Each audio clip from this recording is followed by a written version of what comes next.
Success is not the result of making money. Making money is the result of success. And success is in direct proportion to our service. Most people have this law backwards. They believe that you're successful if you earn a lot of money. The truth is that you can only earn money after you're successful. It's like the story of the man who sat in front of the stove and said to it, "Give me heat, and then I'll add the wood." How many men and women do you know, or do you suppose there are today, who take the same attitude toward life? There are millions. We've got to put the fuel in before we can expect heat. Likewise, we've got to be of service first before we can expect money. Don't concern yourself with the money. Be of service. Build, work, dream, create.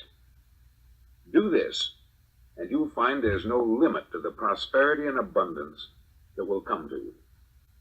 Prosperity is founded upon a law of mutual exchange. Any person who contributes to prosperity must prosper in turn himself. Sometimes the return will not come from those you serve, but it must come to you from someplace, for that is the law. For every action, there is an equal and opposite reaction. As you go daily through your 30-day test period, remember that your success will always be measured by the quality and quantity of service you render, and money is a yardstick for measuring this service. No man can get rich himself unless he enriches others. There are no exceptions to a law. You can drive down any street in America and from your car estimate the service that's being rendered by the people living on that street. Have you ever thought of this yardstick before? It's interesting. Some, like ministers and priests and other devoted people, measure their returns in the realm of the spiritual, but again, their returns are equal to their service.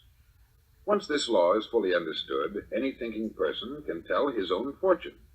If he wants more, he must be of more service to those from whom he receives his return. If he wants less, he has only to reduce this service. This is the price you must pay for what you want. If you believe you can enrich yourself by deluding others, you can only end by deluding yourself. It may take some time, but just as surely as you breathe, you'll get back what you put out. Don't ever make the mistake of thinking you can avert this. It's impossible. The prisons and the streets where the lonely walk are filled with people who tried to make new laws just for themselves. We may avoid the laws of man, but there are greater laws that cannot be broken. An outstanding medical doctor recently pointed out 6 steps that will help you realize success. 1, set yourself a definite goal. 2, quit running yourself down. 3, stop thinking of all the reasons why you cannot be successful, and instead think of all the reasons why you can. 4, trace your attitudes back through your childhood and try to discover where you first got the idea you couldn't be a success, if that's the way you've been thinking.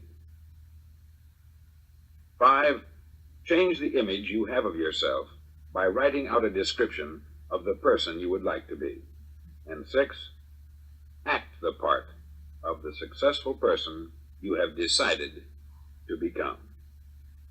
The doctor who wrote those words is a noted West Coast psychiatrist, David Harold Fink, M.D. Do what all the experts since the dawn of recorded history have told you you must do. Pay the price by becoming the person you want to become. It's not nearly as difficult as living unsuccessfully. Make your 30-day test. Then repeat it. Then repeat it again. Each time it will become more a part of you until you'll wonder how you could ever have lived any other way. Live this new way, and the floodgates of abundance will open and pour over you more riches than you may have dreamed existed. Money? Yes, lots of it. But what's more important, you'll have peace. You'll be in that wonderful minority who lead calm, cheerful, successful lives. Start today. You have nothing to lose, but you have a life